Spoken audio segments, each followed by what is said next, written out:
Shalom para pemirsa Temanggung TV dimanapun berada, berjumpa kembali dengan saya Esther Saraswati yang akan memandu dalam acara Cahaya Kasih. Tentu saja acara Cahaya Kasih ini sudah ditunggu-tunggu oleh para pemirsa Temanggung TV di mana kita akan memperbincangkan tentang firman Tuhan.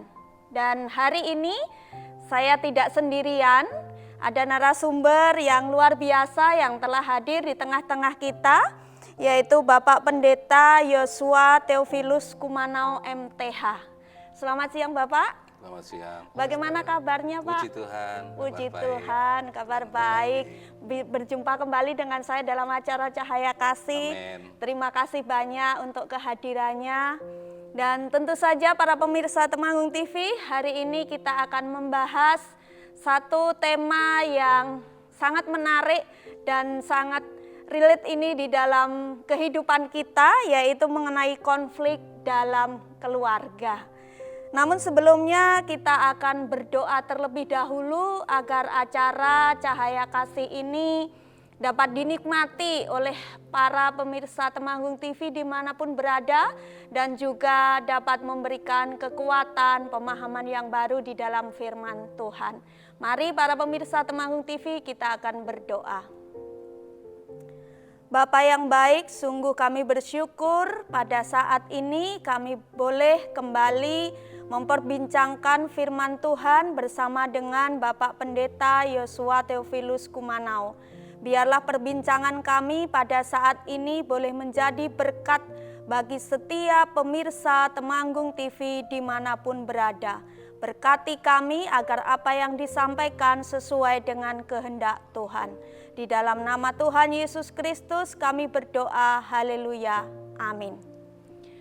Baik para pemirsa Temanggung TV, sebelum kita membahas lebih lanjut mengenai tema hari ini, yaitu mengenai konflik dalam keluarga, saya memperkenalkan dulu narasumber yang telah hadir di tengah-tengah kita.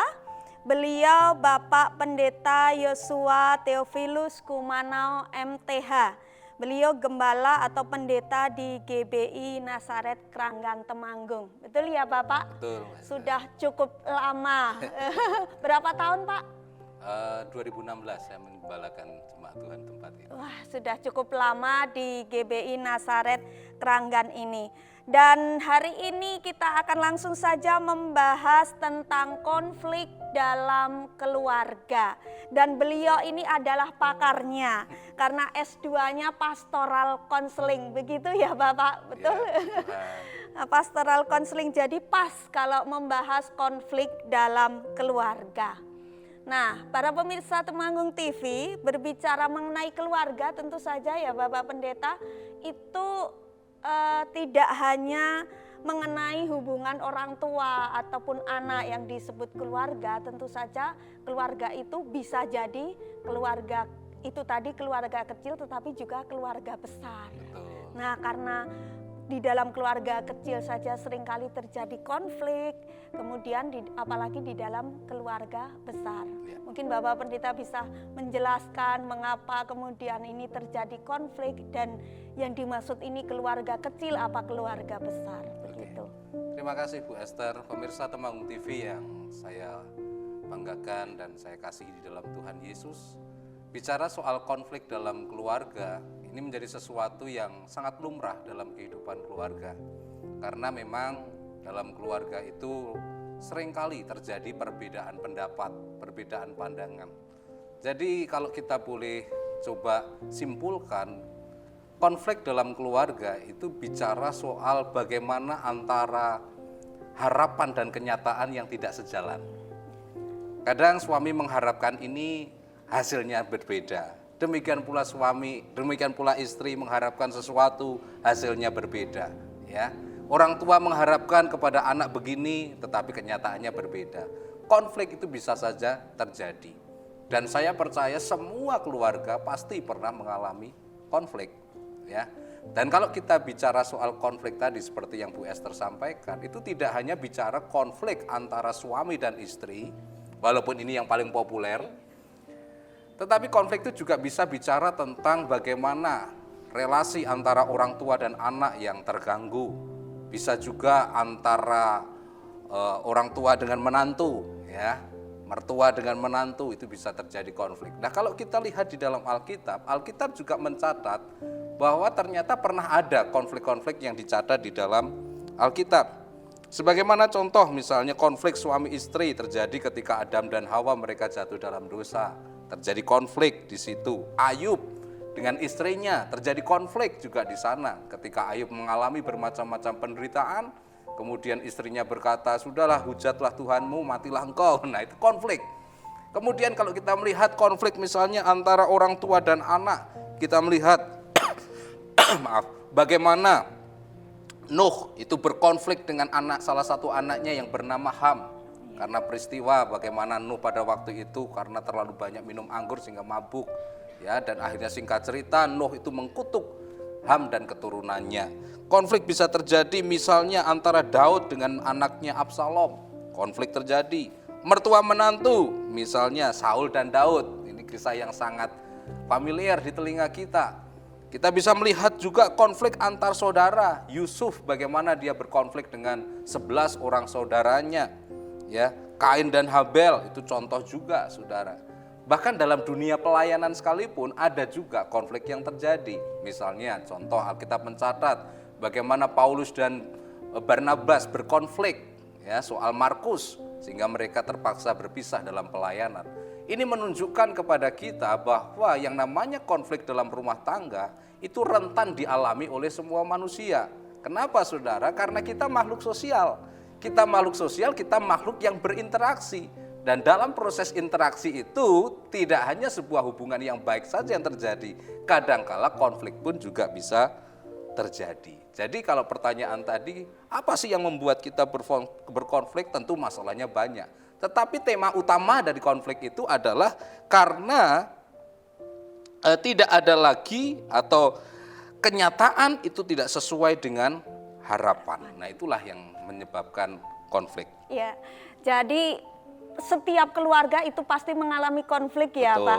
ya. Meskipun kelihatannya terkadang ada keluarga yang tidak pernah kelihatannya adem ayem Ya, gitu, baik-baik kelihatannya saja. Ya. begitu ya. Namun ternyata itu juga sangat rentan konflik. Nah, nanti kita akan bahas kembali para pemirsa Temanggung TV tentang bagaimana ketika kita harus menghadapi konflik tersebut. Begitu ya Bapak Pendeta. Jadi para pemirsa Temanggung TV jangan kemana-mana, tetap saksikan Cahaya Kasih.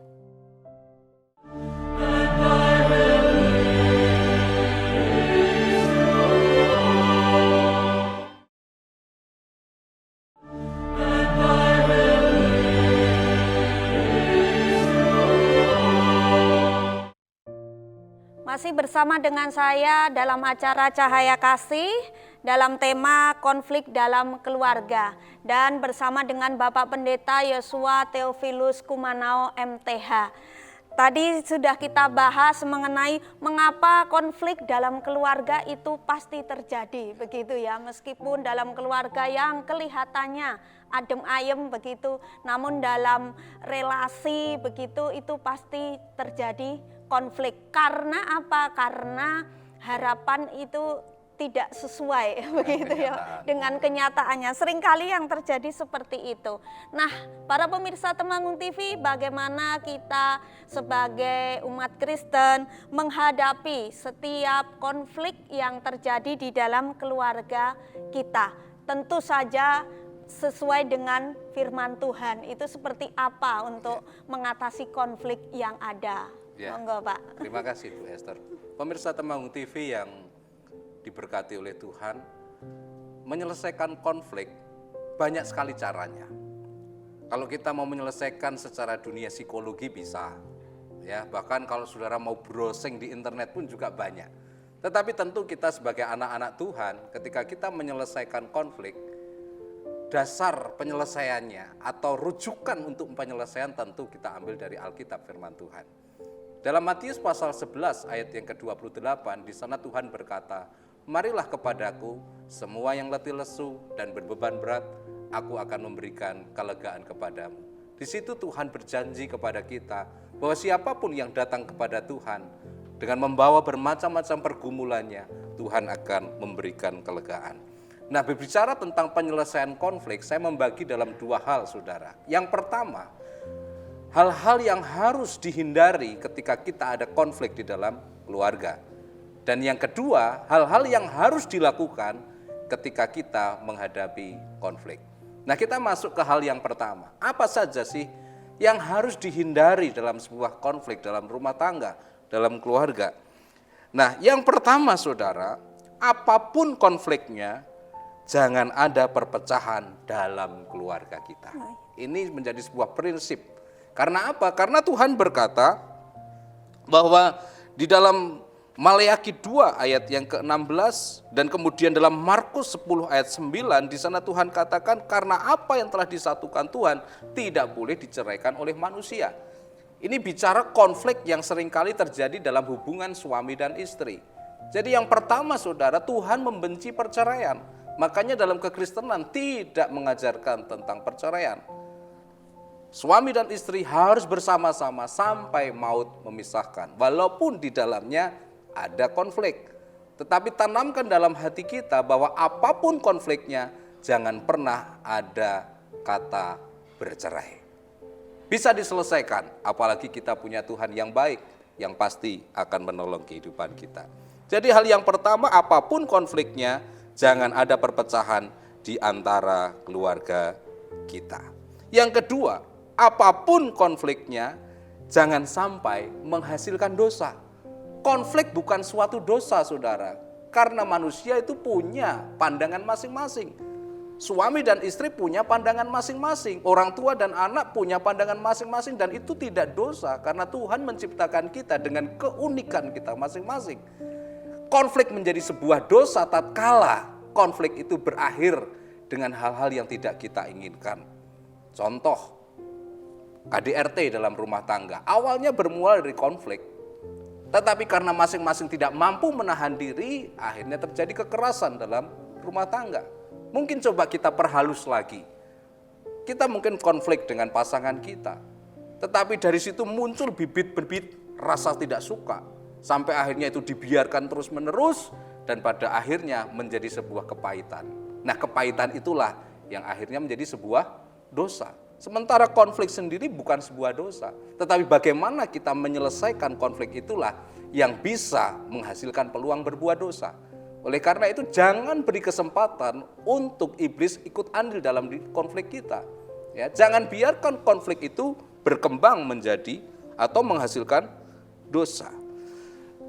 Dan yang ketiga, apapun konfliknya, jangan berkonflik di depan anak. Ini penting, saudara. Karena apa? Karena anak itu adalah peniru yang terbaik. Anak itu butuh tidak hanya sekedar nasihat kita, tetapi anak itu akan melihat tingkah laku orang tuanya. Maka saya sarankan kepada kita semua, khususnya suami dan istri, orang tua, kalau memang harus terjadi konflik, jangan sekali-kali konflik di depan anak. Karena mereka akan meniru, dan tidak hanya meniru, anak pun pasti akan terluka. Ketika melihat ayah ibunya bertengkar, anak akan terluka, apalagi kalau sampai ayah dan ibunya berpisah. Sudah terlalu banyak, saudara, anak-anak yang akhirnya broken home, anak-anak yang akhirnya tidak bisa diatur. Kenapa? Karena melihat orang tuanya yang tidak bisa rukun, saudara. Oleh karena itu cari tempat yang tenang, cari tempat yang baik, cari waktu yang terbaik. Saya sebagai hamba Tuhan, bahkan seorang pendeta, bukan berarti tidak pernah konflik. Saya pernah konflik dengan istri saya. Tetapi apa yang kami lakukan? Kami cari tempat tertentu untuk kami bisa mengutarakan apa yang menjadi keberatan kita masing-masing.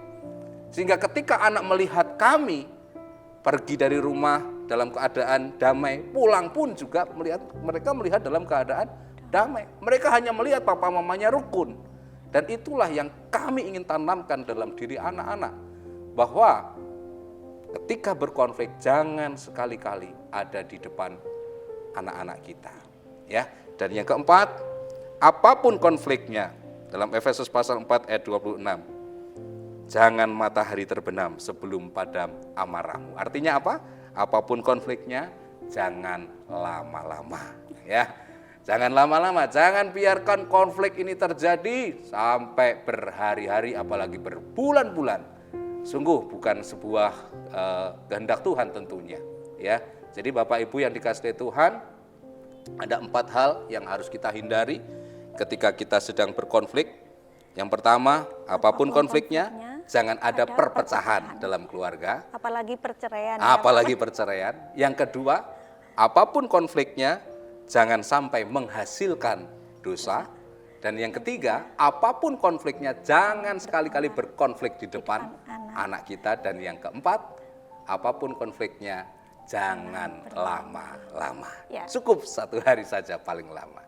Terima kasih. Ya, baik para pemirsa Temanggung TV, jadi ini don'ts yang tidak boleh dilakukan ketika konflik. Nah, nanti do-nya apa yang bisa dilakukan oleh para pemirsa Temanggung TV atau harus dilakukan ketika berkonflik. Jadi ingat ya, don'ts-nya ada 4, kemudian nanti do-nya ada berapa. Nah, jangan kemana-mana para pemirsa Temanggung TV, tetap saksikan Cahaya Kasih dalam segmen berikutnya.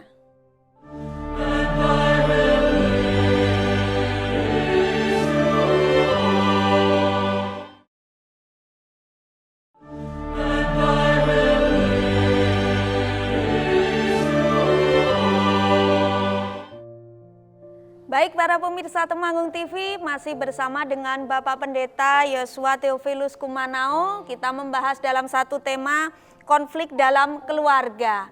Dalam segmen sebelumnya kita telah membahas bahkan mengetahui apa saja yang tidak boleh dilakukan ketika konflik. Ada 4 hal yang tidak boleh dilakukan ketika terjadi konflik dalam keluarga. Yang pertama, apapun konfliknya jangan ada perpecahan. Yang kedua, apapun konfliknya jangan menghasilkan dosa. Kemudian jangan berkonflik di depan anak-anak dan juga jangan berlama-lama. Atau bisa para pemirsa Temanggung TV menambahi lebih panjang lagi don'ts-nya, apa yang tidak boleh dilakukan ketika konflik. Lalu apa yang harus dilakukan ini Bapak Pendeta ketika kita menghadapi konflik agar konflik itu kemudian tidak menimbulkan hal-hal tadi. Baik, terima kasih. Pemirsa Temanggung TV yang saya muliakan dan saya kasihi dalam Tuhan Yesus Kristus, sekarang kita akan masuk ke dalam hal yang penting. Bagaimana cara kita menyelesaikan konflik di dalam rumah tangga. Di dalam Maleakhi pasal yang keempat ayat yang ke-6, di sana Tuhan berjanji bahwa di akhir zaman Tuhan akan memulihkan hati bapak-bapak kepada anak-anak. Itu bicara soal apa? Itu bicara soal pemulihan. Karena tentu keluarga kita ingin dipulihkan. Konflik tidak boleh berlama-lama, konflik harus segera diselesaikan. Hubungan yang rusak harus segera dipulihkan. Oleh karena itu izinkan saya menggunakan akronim kata pulih untuk menjelaskan apa saja yang harus kita lakukan. Kata pulih ada 5 huruf. 5 ya. P, yang pertama P. P adalah perkuat iman. Ya, perkuat iman. Iman itu artinya apa? Iman itu artinya yakin. Yakin apa? Yang pertama, yakin bahwa Tuhan pasti akan memulihkan keluarga kita. Yakin juga bahwa masalah kita pasti akan selesai. Itulah iman. Jadi kita perlu punya iman yang kuat dalam menghadapi konflik yang terjadi. Jangan berpikir, jangan pernah berkata, keluargaku hancur, tidak mungkin bisa dipulihkan. Jangan, itu bukan kalimat iman. Tapi kalimat iman akan berkata, seperti apapun keluarga saya, sehancur apapun keluarga saya percaya Tuhan sanggup memulihkan.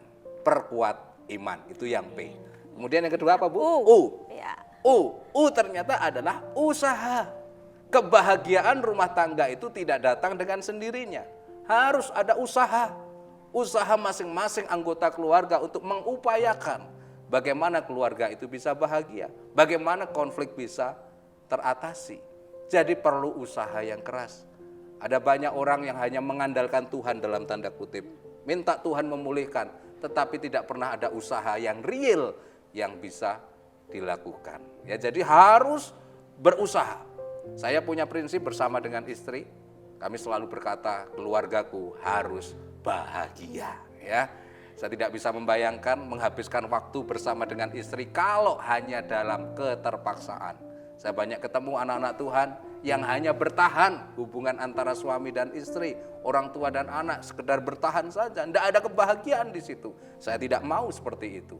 Tuhan menciptakan kita memang dengan perbedaan supaya saling melengkapi. Nah, disitulah usaha kita, bagaimana kita bisa saling menyesuaikan, saling melengkapi satu dengan yang lain. Ya, kemudian yang ketiga apa? L. L ini juga penting. Lepaskan pengampunan. Dalam konflik seringkali terjadi saling menyakiti. Perkataan yang kadang-kala menyakiti. Nah, obat sakit hati itu tidak ada yang lain. Tidak ada apotek yang jual obat sakit hati. Yang jual obat sakit hati itu cuma Tuhan. Melalui apa? Pengampunan. Pengampunan satu-satunya obat untuk menyelesaikan yang namanya sakit hati. Suami-suami jangan merasa gengsi kepada istri. Oh, saya kepala rumah tangga, masa saya minta maaf? Malu dong. Jangan seperti itu, saudara. Setiap kita itu punya andil dalam sebuah kerusakan rumah tangga. Orang tua jangan merasa gengsi untuk minta maaf kepada anak kalau memang kita bersalah. Jadi lepaskanlah pengampunan. Mau mengaku dan lepaskan pengampunan. Sudah banyak keluarga-keluarga Kristen yang dipulihkan hubungannya karena mereka saling mengampuni. Berikutnya apa, Bu? I. Ini tidak kalah pentingnya juga. Introspeksi diri, ya. Artinya sebelum saudara menasihati orang lain, nasihatilah dirinya sendiri. Sebelum kita menuntut pasangan kita harus seperti ini, sebelum kita menuntut anak-anak kita seperti ini, sebelum kita menuntut orang tua kita harus seperti ini, alangkah baiknya introspeksi diri dulu, ya. Karena perubahan harus selalu diawali dari diri sendiri. Siapa tahu kalau diri kita sendiri berubah, pasangan kita bisa berubah, anak-anak kita bisa berubah. Semua harus diawali dari diri sendiri. Maka diperlukan introspeksi diri. Tidak usah lihat kesalahan orang lain, lihatlah kesalahan diri sendiri, perbaiki, minta maaf. Keluarga pasti pulih. Yang terakhir, H. Hiduplah dalam kemenangan. Artinya apa? Setelah 4 hal yang tadi kita lakukan, perkuat iman, usaha, lepaskan pengampunan, introspeksi diri kita lakukan, maka yang terakhir, hiduplah dalam kemenangan. Kalau keluarga sudah pulih hubungannya, ayo pertahankan. Ya, jangan mau lagi dirusak oleh apapun juga. Intinya, keluarga saya, keluarga saudara harus bahagia. Tuhan Yesus memberkati kita. Ya. Amin. Jadi para pemirsa Temanggung TV, ingat, donnya ada 4, dunya ada 5. Dari kata pulih, begitu ya Pak. Ya. Ketika ada konflik di dalam keluarga, kita harus berupaya dengan kuat untuk menyelesaikan konflik-konflik itu. Perkuat iman, usaha, lepaskan pengampunan, introspeksi diri, dan hidup di dalam kemenangan. Sehingga keluarga kita ketika menghadapi konflik itu mendapat kemenangan. Begitu ya Bapak Pendeta. Ya. Mungkin ada closing statement begitu untuk kesimpulannya, ajakan kepada para pemirsa Temanggung TV. Ya, terima kasih Bu Esther. Pemirsa Temanggung TV yang saya kasihi dalam Tuhan, konflik itu bisa terjadi. Selama kita hidup di dunia, maka peluang konflik akan tetap ada. Tetapi bukan bagaimana kita menghindar, karena konflik tidak bisa dihindari. Tetapi bagaimana cara kita mengatasinya. Oleh karena itu, keluarga-keluarga Kristen yang saya kasihi, mari kita berjuang untuk kebahagiaan rumah tangga kita. Ingat, kita punya Tuhan yang akan menolong kehidupan kita. Kalau saudara merasa tidak sanggup untuk menyelesaikan masalah keluarga saudara, temui gembala-gembala saudara. Ajak mereka untuk bagaimana mereka bisa menolong Bapak Ibu Saudara semua. Intinya, saya berdoa berharap keluarga-keluarga Kristen, pemirsa-pemirsa Temanggung TV yang diberkati oleh Tuhan, memiliki keluarga yang berbahagia. Tuhan Yesus memberkati kita semua. Amin. Baik para pemirsa Temanggung TV, 30 menit sudah saya menemani para pemirsa dalam acara Cahaya Kasih ini dan sudah saatnya saya undur diri. Terima kasih banyak untuk Bapak Pendeta Yosua Theophilus Kumanau yang telah menemani kita saat ini. Terima kasih, Tuhan memberkati.